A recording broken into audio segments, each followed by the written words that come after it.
Witam serdecznie na kanale TFWM. Kontynuujemy spotkania z gośćmi ze Skandynawii. Była Islandia, była Norwegia. Znowu powracamy do Norwegii i mamy u mnie gościa dzisiaj, polski bramkarz występujący w Norwegii, Jakub Baut. Witam Ciebie serdecznie. Witam serdecznie. Jesteś już w Norwegii, tak? Tak. Jestem Opowiedz, jaka jest pogoda, jak w miesięcy. Norwegii? Jak wygląda kwiecień? No teraz jest dużo lepiej, na pewno lepiej niż na początku. Temperatury są już coraz przyjemniejsze, śniegu też zaczyna być mniej, więc jest na pewno dobrze. Jest dużo Długie lepiej. dni? No tak, tutaj gdzieś koło 22 dopiero robi się ciemno, więc dzień jest dłuższy, od razu więcej chęci do życia. To podobnie jak na Islandii. Słuchaj, chciałbym chronologicznie, tak jak zawsze tutaj z moimi gośćmi, porozmawiać o tobie. Opowiedz, skąd jesteś, bo zaczynałeś w zespole z Wierzchosławic. Sprawdzałem, że to jest pod Tarnowem. Urodziłeś się w Tarnowie? Tak. Urodziłem się w Tarnowie. No tam na początku grałem właśnie w Wierzchosławicach. Zaczynałem od młodzików, potem tam przechodziłem przez juniora, aż w końcu zagrałem w seniorach, chociaż nie od razu. Też tam jakieś wypożyczenia były i Jak się zaczęła, powiedz mi, twoja przygoda z piłką? To było jakaś pasja po prostu jako młody chłopiec? Tato cię zaraził, rodzice? Jak to wyglądało? Kiedy zacząłeś kopać piłkę? No na początku w ogóle nie miałem nic raczej wspólnego z piłką. Gdzieś tam jakieś wychodne z kolegami, jakimiś za dzieciaka, ale no raczej nawet nie planowałem tego na początku. No ale potem zauważył mnie właśnie jeden trener. Pytał mnie, czy chcę spróbować. Tam jeszcze jak byłem mały, się dopiero jakby tworzyła ta szkółka u nas w tym małym klubie. I no i tak zacząłem tam. Przyjeżdżałem na treningi rowerem dwa razy w tygodniu i tam nagle potem zapisali nas do ligi. No i tak w sumie sobie graliśmy. Od początku to była pozycja bramkarza? Nie od początku. Od początku raczej chciałem grać w polu, ale tam wyszło potem, że nie mieliśmy bramkarza na jednym meczu, ja stanąłem, no i już tak jakoś zostało. Byłeś bardzo młody, cały czas jesteś bardzo młody, bo przecież jak patrzyłem, miałeś 11 lat, jak grałeś w LKS-ie, Wierzchosławice Ostów, dokładnie tak się nazywa ten klub. I powiedz mi, duża to była ta szkółka jak na możliwości tego malutkiego klubu? Dużo było was, chłopaków, młodych, grających w piłkę jako juniorzy? No raczej jak na możliwości takiego klubu, to nie myślę, że była to duża szkółka. Na pewno było tam sporo chłopaków, którzy na pewno mieli papiery na granie, którzy mogli grać. No ale raczej to była taka zlepianka takich dzieci, które po prostu nie mają co ze sobą robić, a po prostu chcą kopać. Jako chłopak kibicowałeś komuś z Polski? Z Polski? Chodzi o klub. Tak, na przykład Unii Tarnów? No tak, Unia Tarnów, no to od dziecka. Od dziecka raczej tylko Unia. Też Wisła, no bo Tarnów niedaleko Krakowa, więc to są takie kluby, którymi gdzieś od dziecka kibicuję. Jeździłeś na Unię, na mecze Unii? Tak, jeździłem za dziecka, teraz też nawet jeśli mam jakieś okazje, jeśli miałem okazję, no to weekend, jeśli był mecz, no to przyjeżdżałem popatrzeć. A powiedz mi, jestem ciekaw, bo bardzo mocno jestem zafiksowany na punkcie polskiej piłki i zawsze mnie to intrygowało. W Tarnowie są dwa kluby, Unia i Tarnowia są też kibice Tarnowi w Tarnowie? Na pewno są, na pewno są. No. Raczej nie jest to, raczej to jest jakby podzielone to na części. No, są też ludzie, którzy wspierają obydwa kluby, no bo są z Tarnowa i chcą jak najlepiej dla obydwu. Tam są jeszcze jakieś mniejsze kluby, no ale raczej to jest podzielone i raczej to jest czasami nieprzyjemny temat. Rozumiem, dobra. No i też fakt, że wielu kibiców kibicuje Unii jest to, że Unia przez wiele ostatnich lat jest wyżej, prawda, bo występuje teraz na poziomie bodaj trzeciej ligi. Tarnowia ma troszeczkę też inne problemy, ale dobrze. Był amator i powiedz mi, jak to się stało, że trafiłeś do tego uczelnianego klubu sportowego Stal Mielec? Ja wtedy to było tak, że jakby zostałem wypożyczony do Termaliki, do Akademii Termaliki wtedy. I tam byłem przez pół roku, ponieważ zaczął się koronawirus i tam były ograniczenia, potem nie można było trenować. No i wtedy przed tym samym koronawirusem, gdzie już czułem, że raczej w tej Akademii Termaliki nie będę miał dużej szansy na granie, no to napisał do mnie trener właśnie z SMS-u Mielec, czy chcę przyjechać, spróbować na sparingu. Wtedy zagraliśmy z Ząbkowią bodajże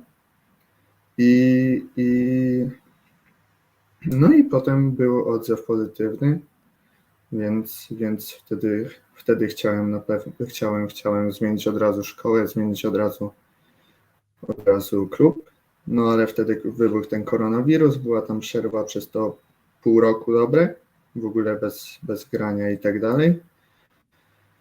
No i po tym pół roku od razu zmieniłem klub, zostałem tam wypożyczony na rok. A powiedz mi, czy w Termalice, czy też w zespole z Mielca miałeś do czynienia z pierwszą drużyną? W Termalice miałem doświadczenie, byłem na paru treningach. Pamiętasz, kto był trenerem wtedy? Nie przypomnę sobie. Pamiętam, że Mateusz Lewandowski bodajże był trenerem, ale to były takie... Mariusz Lewandowski. Ale wiem, że to nie były takie typowo z pierwszą drużyną treningi, tylko tak bardziej z bramkarzami. Wtedy trenerem był Waldemar Piątek, który jest cały czas, no i on mnie jakoś tam zabierał na te treningi i miałem tam do czynienia z bramkarzami z pierwszej drużyny. Trenowałeś z Tomaszem Loską, tak? Nie, z Tomaszem Loską nie. Wtedy nie z Tomaszem Loską, wtedy był Karol Dybowski. Okej. Łukasz Budziłek, ale on wtedy akurat miał raczej kontuzję. I był Damian Pawelski bodajże. Był taki jeszcze jeden bramkarz pod pierwszą drużyną właśnie. Czyli te zespoły Termaliki i w Mielcu to były zespoły juniorskie? Tak. To był junior młodszy jeszcze 2 lata. Brałeś udział w rozgrywkach juniorskich w tych zespołach?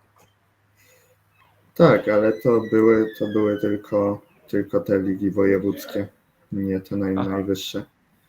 I nie było tych szczebli centralnych, CLJ-ek i tym podobnych. No nie, mieliśmy, pamiętam w Mielcu. W Mielcu mieliśmy właśnie pierwszy rok taki, że skończyliśmy na drugim miejscu. Pierwsze to pół roku i właśnie, ale wtedy Stal Rzeszów awansowała. My skończyliśmy na drugim miejscu, ale to była taka minimalna różnica punktowa. Potem był powrót znowu do siebie, prawda? Do domu, do Wierzchosławic? Tak, przez rok tam występowałem.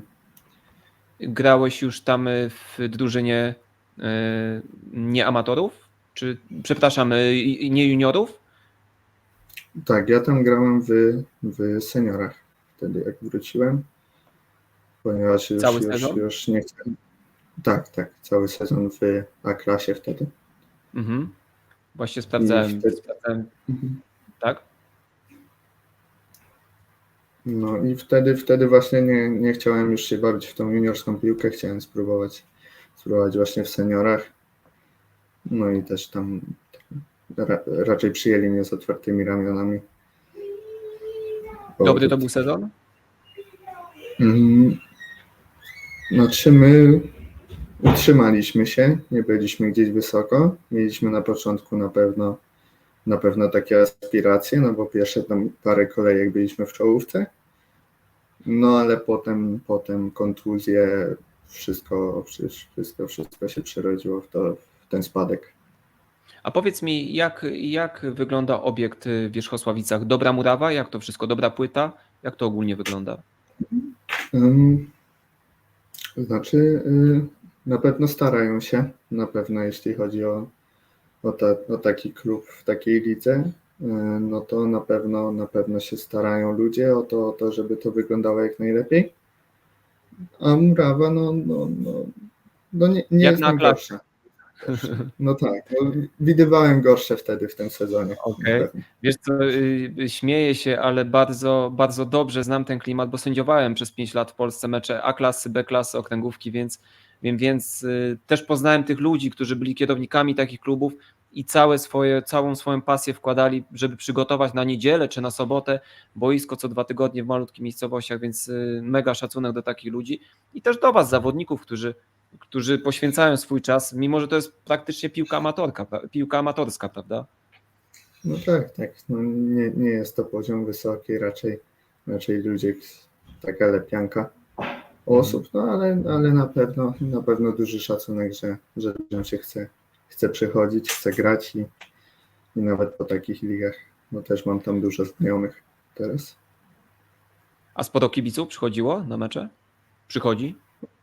Raczej tak myślę po 100 osób było, No to spoko. Więc fajna frekwencja na pewno. Mhm. Powiedz mi, były te niższe ligi i jak to się stało, że z Podkarpacia praktycznie z Małopolski trafiasz w sam środek niemal Polski, do Wielkopolski, do Jaroty?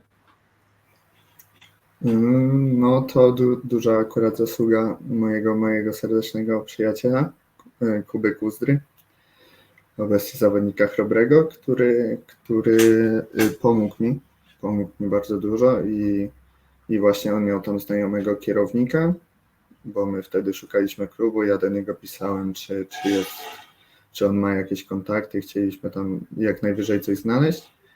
No i właśnie napisał tam do tego kierownika, ten kierownik do mnie zadzwonił, porozmawialiśmy, powiedział, że chcą mnie zobaczyć, tak pojechałem na tydzień jakby takich testów i właśnie po tym tygodniu był odzew pozytywny, no i tam już zostałem. Tak patrzyłem, grałeś w niższych ligach, w juniorskich zespołach SMS-u i Brookbetu, grasz w malutkiej miejscowości i przechodzisz na poziom nagle 3. ligi i tam występujesz, to zgrywasz około chyba 17-16 spotkań na poziomie 3. ligi w Jarocie, zespole, który kilka lat temu jeszcze występował na poziomie 2. ligi. Opowiedz, jak to się stało, kto był wtedy trenerem Jaroty? No trenerem Jaroty był Piotr Garbarek, no i rozmawialiśmy dużo, rozmawiał ze mną, wiedział, że przychodzę z małej miejscowości, no też z A-klasy do 3. ligi, no raczej to się nie zdarza. Dokładnie. Zdarza często, więc no ale po tym tygodniu właśnie uznał, że da mi szansę,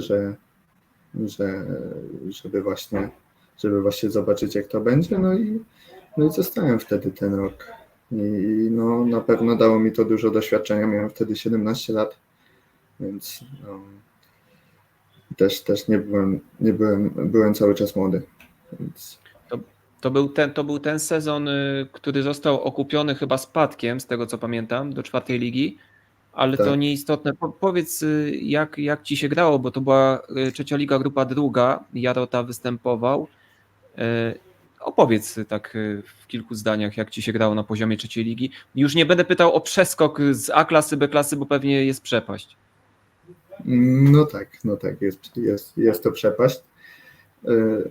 Ale ogólnie, no pierwsze to pół roku raczej nie grałem, no bo był bramkarz, był Sebastian Lorek, który tam był już chyba drugi rok, więc on tam grał, on tam właśnie grał to pół roku. Dostałem tam pierwszą szansę debiutu ze Świtem z Kolwin w Jarocinie wtedy. Dzisiejszy lider. Tak. I tam przegraliśmy wtedy 3-2, też jedną bramkę właśnie zawiniłem, można powiedzieć, bo odbiłem gdzieś tam źle piłkę, potem był faul i rzut karny. No ale ogólnie powiedzieli mi, że to nie był zły mecz w moim wykonaniu, że jak na debiut w wieku 17 lat, no to było bardzo dobrze. No i potem właśnie Sebastian odszedł do rywala, do Sokoła Kreczew i szukali bramkarza, no ale w końcu nikt nie przyszedł, no i ja zostałem jedynką. Naprawdę, potem zagrałem całe to pół roku, no, które niestety zakończyło się spadkiem, ale na pewno radziliśmy sobie bardzo dobrze i tam do ostatniej kolejki o to utrzymanie walczyliśmy. Wiadomo, że były ciężkie mecze, ale no jakoś zawsze próbowaliśmy to jak najlepiej zrobić i żeby ta trzecia liga została, co niestety się nie udało. Przez ten rok mieszkałeś w Jarocinie, tak? Tak, mieszkałem w mieszkaniu tam wynajętym przez klub z chłopakami, paroma i tam uczęszczałem, jeszcze kończyłem szkołę wtedy rok. Mhm. A opowiedz może więcej o Jarocie, o obiektach, jak to wyglądało. No na pewno też tutaj mogę użyć słowa przepaść między twoim klubem a Jarotą, który występował nie tak dawno jeszcze, tak jak mówiłem, na poziomie drugiej ligi. No tak, obiekty na pewno było bardzo dobre. Też dużo drużyn miało tam obozy. Obiekt ten główny, no bardzo ładna trybuna, troszeczkę tam z drugiej strony był zaniedbany, ale na pewno klub i cała otoczka było na pewno bardzo dobre. Też sztuczne boisko, też tam 2 boiska bodajże trawiaste z bardzo dobrą nawierzchnią, więc no na pewno była to przepaść, no tak jak mówiłeś, pomiędzy A-klasą a trzecią ligą, no ale no obiekty były bardzo, bardzo dobre i sprzyjały na pewno. Czyli tam było boisko ze sztuczną, tak, nawierzchnią i 3 razem ze stadionem naturalne, tak? Tak. No Tam też to porządne obiekty, no ale tak jak mówię, no Jarota też przez ostatnie nawet kilkanaście lat, patrząc na historię, sporo osiągał, mimo że grał właśnie między drugą a trzecią ligą. Rok spędzony, dobra jedna runda, tak jak mówiłeś, odejście pierwszego bramkarza spowodowało twoją szansę, w tak bardzo młodym wieku debiutujesz na poziomie trzeciej ligi. I co się dzieje po sezonie zakończonym spadkiem? To było wypożyczenie, to był kontrakt roczny w Jarocie, jak to wyglądało?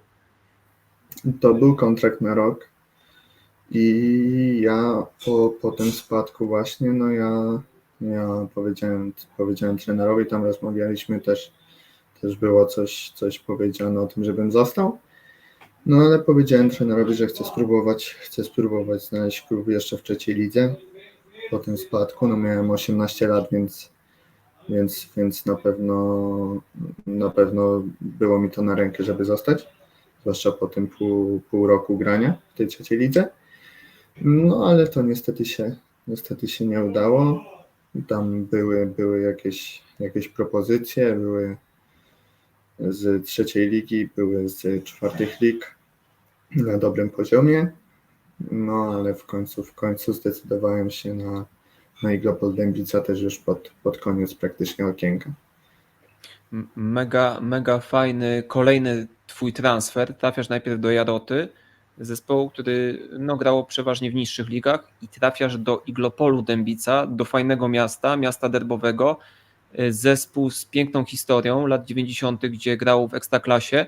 Wielu znakomitych piłkarzy przychodziło ekstraklasowych przez ten klub i trafiasz do Iglopolu, to była 4. liga, prawda? Dobrze mówię, czy okręgówka? Tak, 4. liga. 4. liga. Do dzisiaj chyba oni grają w... I powiedz mi, spędziłeś tam rundę w sumie, 1 rundę, tak? Tak. Spędziłem tam tylko pół roku. No jakoś nie chciałem tam zostawać.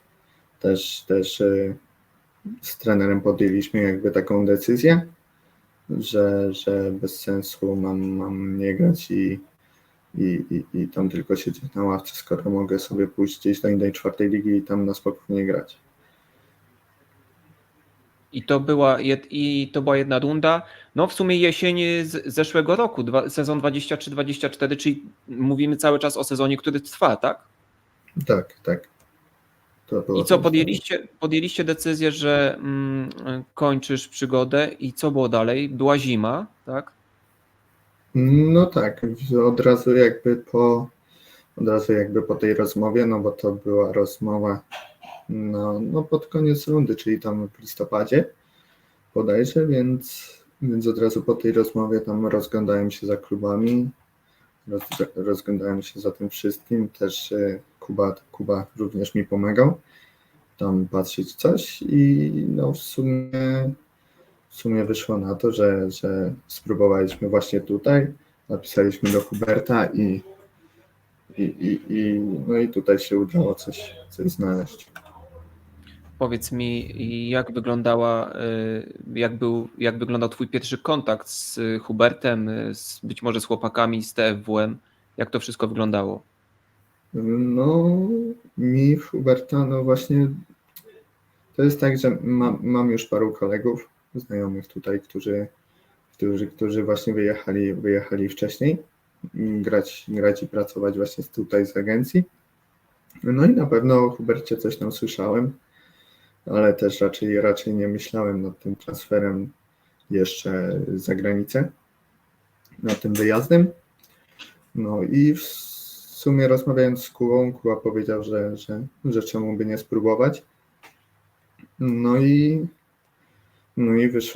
wyszło to, że spróbowaliśmy, napisaliśmy do Huberta, tam uzgodniliśmy wszystko i potem pozostało tylko czekać na jakąś propozycję. Czyli miałeś kontakt z Hubertem, rozmawialiście też? Tak, rozmawialiśmy przez ten cały okres tam zimowy. Tam jeśli miał tylko coś, no to pisałem ja tam z zapytaniem, czy był jakiś odzew od kogoś, czy on pisał, jeśli miał coś, no więc mieliśmy cały czas ten kontakt. I w momencie, kiedy to było, jak się dowiedziałeś, że będzie możliwość grania w Norwegii, jak to wszystko wyglądało, że akurat ten klub, że lecisz? No akurat wtedy jechałem na trening i zobaczyłem na Instagramie, że była tam rolka, że poszukiwany bramkarz do 4. ligi do Norwegii. No i napisałem do Huberta, czy to jest aktualne. Hubert powiedział, że jak najbardziej. Tam był ktoś, ale ktoś tam zrezygnował i po prostu potrzebowali pilnie bramkarza. No to napisałem do Huberta. On tam skontaktował się z Milim, z trenerem i powiedział, że mogę przylecieć i że chcemy zobaczyć, jak to będzie wyglądać. Wszystko było, powiedz mi, profesjonalnie?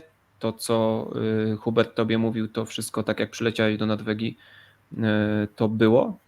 Tak jak rozmawialiście? Tak, no wszystko było.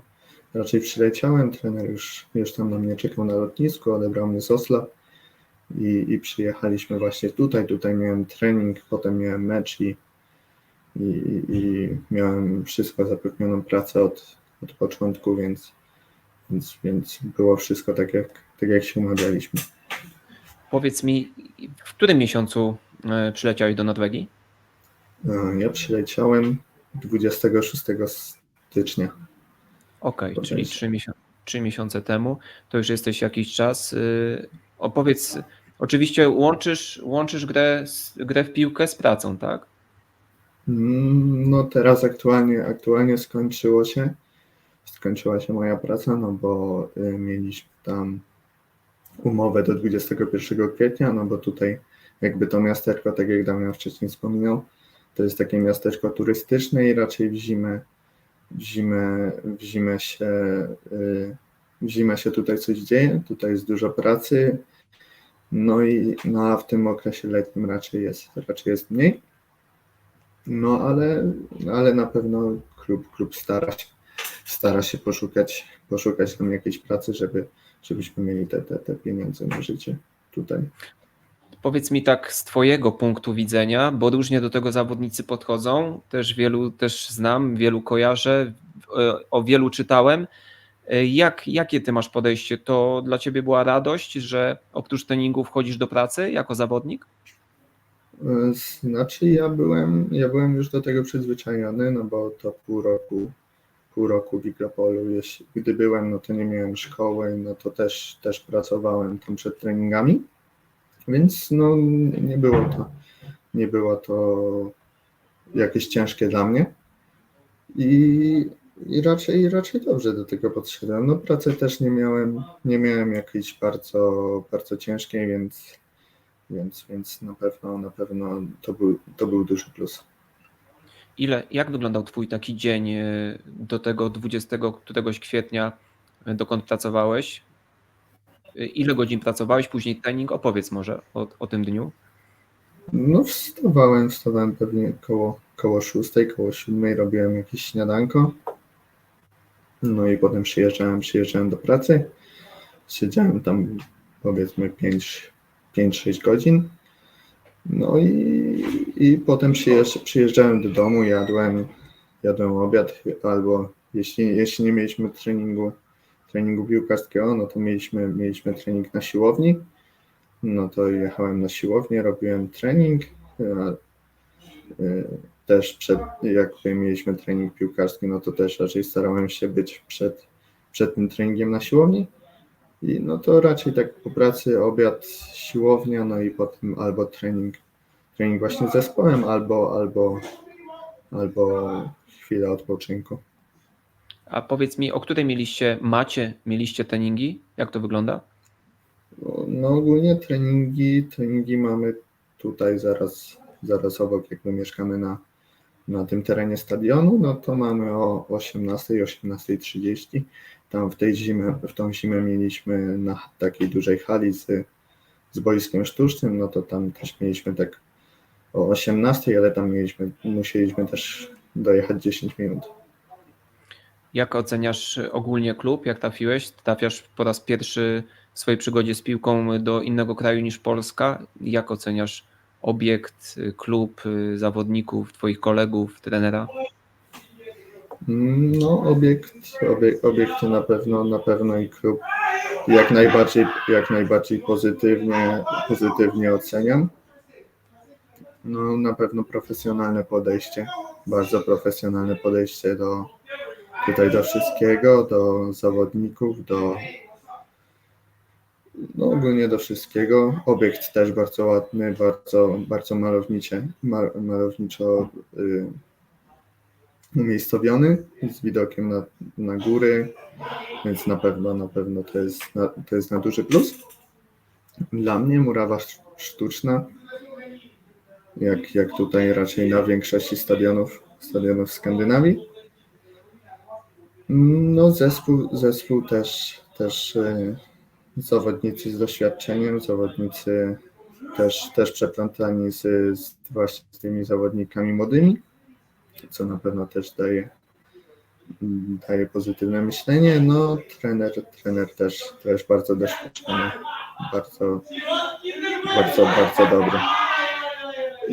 Ilu was bramkarzy jest w kadrze? Bramkarzy jest 2. Jestem ja i jeden bramkarz z Serbii. Mhm. I ty oczywiście jesteś młodszy. Proszę jeszcze raz. Ty oczywiście jesteś młodszy. Tak. Ja jestem młodszy, ale to dosłownie o rok. Okej. Powiedz mi, ty trafiasz też między innymi na swojego rodaka, troszeczkę starszego, Damiana Mosiejko. Pomagacie sobie nawzajem? No tak, na pewno jesteśmy we dwójkę Polakami tutaj, więc na pewno Damian bardzo na początku mi pomógł, no bo mój angielski nie należy do moich mocnych stron. No i na pewno był to był dla mnie dużą ostoją na początku, pomagał mi. Szlifujesz jakoś powolutku język? Tak. Próbuję, staram się szlifować, staram się jak najwięcej porozmawiać właśnie o tym angielsku, próbować. No i myślę, że jest lepiej na pewno zanim tu przyjechałem. Okej. Powiedz mi teraz takie pytanie, no nie wiem czy zagadka, wiesz, ale sprawdziłem wasz mecz nie tak dawno w Pucharze Norwegii. Powiedz mi, co to się stało? 0-8. A, no ciężkie pytanie na pewno. No, Powiedz mi, to był rywal, bo nie sprawdzałem, to był rywal z wyższej ligi niż wy? Tak, to był rywal z obok ligi, to jest druga liga norweska, jak był u nas Fortuna pierwsza klasa, pierwsza liga i no i na pewno no, rywal dużo lepszy, dużo mądrzejszy boiskowo. No na pewno był to zimny prysznic od razu przed ligą. No, Sezon niedługo się zacznie, prawda? Dobrze mówię? Tak. my już zaczęliśmy. My już zaczęliśmy sezon. Ale ligę już zaczęliście? Tak. 2 tygodnie temu bodajże. 2 tygodnie temu. Jak zaczęliście? No pierwszy mecz no to była przegrana 2-1 z Lillehammer i drugi mecz 4-1 ze Skreją. Okej. A powiedz mi, jak się odnalazłeś w Norwegii? Troszeczkę inny kraj, troszeczkę inna mentalność ludzi. Skandynawowie, północny kraj. Jak przyleciałeś? Powiedz mi pierwsze tygodnie. Ciężko było, czy raczej starałeś się po prostu skupiać na tym, co masz do zrobienia, czyli praca i treningi? No raczej skupiałem się właśnie na tym, co mam do zrobienia, żeby jak najlepiej się pokazywać od początku no ale na pewno nie było to łatwe. Od razu pierwszy raz wyjazd za granicę, brak umiejętności jakiegoś języka, też tutaj nie wszyscy rozmawiają po angielsku, co na pewno też było ciężkie. No też obawiałem się tej komunikacji na boisku. Tam miałem jakieś doświadczenie z zawodnikami z zagranicy, w tych wcześniejszych klubach, ale no to jest zupełnie inne. A powiedz mi, tak jak masz do czynienia, też widzisz na co dzień Norwegów, jacy oni są? Na pewno niektórzy są pozytywni, niektórzy są bardzo pozytywni,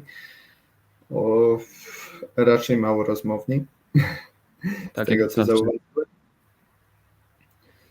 No ale jakoś no niedużo się różnią od Polaków, więc Mała miejscowość, w której razem z Damianem gracie. Mówiłeś o obiektach. Czy macie jakieś cele na ten sezon? Już jak mówiłeś, rozpoczęty. Już kilka meczów za wami, licząc też ten Puchar Norwegii. Czy po prostu macie grać i nie ma sensu zastanawiać się, co będzie po sezonie, po prostu zdobywać punkty? Jak to wygląda? no właśnie po tym właśnie ostatnim meczu ze Skreją rozmawialiśmy w szatni i ustaliliśmy sobie taki sezon, taki cel, że najlepiej będzie celować w 7. miejsce i plus góra. No mam nadzieję, że na pewno ten cel spełnimy. Mhm. Chociaż no nie będzie to na pewno łatwe, no bo tutaj raczej jest wyrównana liga. ale myślę, że nasze umiejętności i wszystko, jeśli się zgrają, no to ten cel myślę, że osiągniemy. Jesteś jedynką w zespole w tych pierwszych meczach? W pierwszym meczu nie grałem, grał właśnie ten drugi bramkarz, no a teraz właśnie w sobotę grałem, więc raczej na razie mamy po jednym meczu rozegranym. Teraz nie wiadomo kto zagra, więc ja się staram robić swoją najlepszą robotę na treningach, pokazywać się jak najlepiej i mam nadzieję, że trener to doceni i będzie mnie wystawiał. A w tym takim pechowym meczu w Pucharze Norwegii kto bronił? Niestety ja. Niestety. Okej. A powiedz mi, tak z perspektywy czasu, tych kilku miesięcy od stycznia, niewiele czasu, ale jednak już możesz sobie zrobić jakiś tam rachunek. To była dobra decyzja, że wyjechałeś do Norwegii? Myślę, że tak. Myślę, że moim zdaniem to była dobra decyzja. Też nie chciałem zostawać w tej Polsce, nie chciałem się w to wszystko bawić i uznałem, że potrzebuję takiego wyciszenia, pobycia samemu i zmienienia otoczenia. Pewno. A powiedz mi, wiemy też, ty przede wszystkim, bo ty grałeś, wiemy też, że różnie jest w Polsce odnośnie finansów, odnośnie wypłat dla zawodników. Nawet mówimy w kontekście tych klubów, które grają na poziomie pierwszej ligi, a czasem nawet i ekstraklasy, nie mówiąc o tych niższych. W Norwegii oczywiście nie ma tego problemu. No raczej nie. Na razie wszystko jest na czas. Raczej się starają to żeby było jak najbardziej profesjonalnie zrobione, więc nie ma czegoś takiego jak w Polsce, że spóźniają się po 2-3 miesiące. No właśnie. A chcę cię jeszcze zapytać o poziom ligi, której występujesz. Z racji tego, że ty grałeś na 4. poziomie właśnie w Jarocie między innymi, zauważysz jakąś różnicę, czy to są bardzo zbliżone poziomy? Pytam, ponieważ nie tak dawno, kilka tygodni temu, polski zespół mierzył się z czołowym zespołem Ligi Norweskiej, z Molde. Legia przegrała bardzo wysoko z zespołem, który jeszcze nie grał meczów ligowych. Legia była w grze, bo grała w Ekstraklasie. Molde dopiero szykowało się do sezonu i Legia została rozbita. Jak to wygląda, jeżeli chodzi o poziom tego zespołu i tych zespołów, z którymi graliście do tej pory? No myślę, że jest on podobny do tej naszej polskiej trzeciej ligi. Myślę, że jest bardzo, bardzo właśnie podobny poziom. Na pewno te kluby w tych niższych ligach, jak tak mieliśmy się okazję w Pucharze w pierwszej rundzie zagrać z jedną drużyną właśnie z 5. poziomu rozgrywkowego, no to też nie jest to jakaś strasznie duża przepaść. No a myślę, że tak 3., 4. polska liga to jest taki poziom bardzo podobny. To bardzo dobrze, to bardzo dobrze też świadczy o tej lidze. A powiedz mi, jest jakaś taktyka tych drużyn, granie po ziemi, granie górnych piłek, dużo wrzutek, auty, rzuty, stałe fragmenty gry, czy po prostu to nie zauważysz jakichś różnic? Albo co wy trenujecie? No na pewno jakieś tam schematy rzutów rożnych, no to mamy. Raczej my staramy się grać od tyłu, żeby tylko nie wybijać bezsensownie tej piłki. No ale też dużo drużyn. No, zależy to od drużyny, zależy to od stylu, zależy to od trenera. To jest na pewno dużo współczynników ma na to wpływ. No ale raczej ta dłuższa piłka tutaj w tej lidze po tych na przykład tych 2 ostatnich meczach, no to zauważyłem. Z racji tego, że jesteś bramkarzem, też teraz nasunęło mi się ciekawe pytanie, które chciałbym tobie zadać, bo nurtuje mnie to pytanie. Od kilku sezonów obrońcy mają możliwość bycia w polu karnym i bramkarz praktycznie na metr może zagrać piłkę do obrońcy i zaczynać akcję. kiedyś było tak, że obrońca musiał stać poza polem karnym i bramkarz do niego podawał. Przeważnie było wybijanie z tak zwanej piątki.